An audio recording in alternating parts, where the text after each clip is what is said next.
ഈ അവസരത്തിൽ ഞാൻ അവതരിപ്പിക്കുന്നു മകൾ.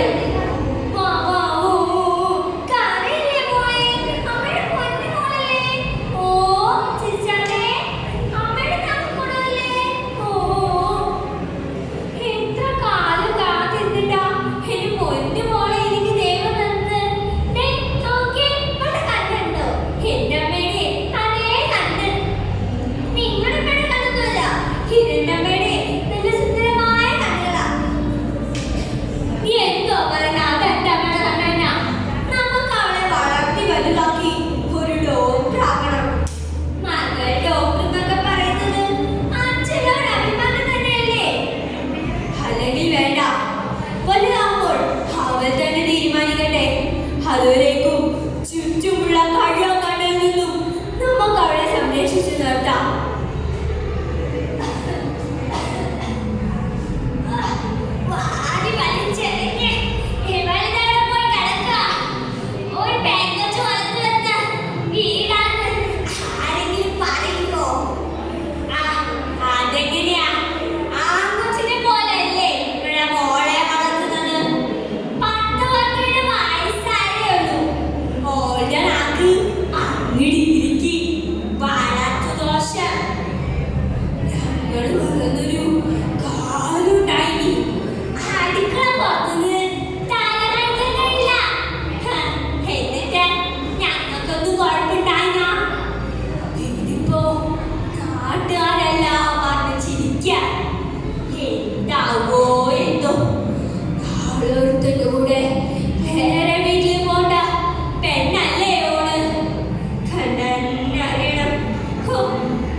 ഈ പറയുന്നതെല്ലാം കേട്ടാൽ തോന്നും ഞങ്ങൾ സർക്കാർ ഇവിടെ വെറുതെ ഇരിക്കുകയാണെന്ന്.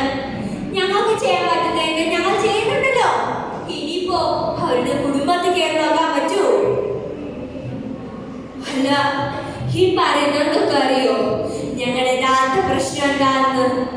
ഞങ്ങൾ കുഞ്ഞുനാൾ മുതൽ തന്നെ സ്വന്തം വീട്ടിലും സമൂഹത്തിലും അനുഭവിക്കുന്ന ചില വേർതിരിവുകൾ, പെണ്ണായതുകൊണ്ട് മാത്രമുള്ള ഒരുപാട് അരുതുകൾ, ഇതുപോലൊക്കെ നാലോട്ടിനും ചാനലുകളിലാത്ത ചാച്ചയ്ക്ക് വേണ്ടി ഒതുങ്ങുന്ന ചില ജീവിതങ്ങൾ വർഷങ്ങളായിട്ടുള്ള തുടർക്കഥയാണ്. മാറ്റം തുടങ്ങേണ്ടത് എന്നിൽ നിന്നാണ്. ഒരു പെണ്ണെന്ന നിലയിൽ തീരുമാനങ്ങൾ എന്റേതാകുമ്പോൾ എന്റേതായിട്ട് മാത്രമുള്ള ആഗ്രഹങ്ങൾക്കും സ്വപ്നങ്ങൾക്കും കൂടി ചേർന്ന് മുളയ്ക്കുന്നു. അത് ഒരു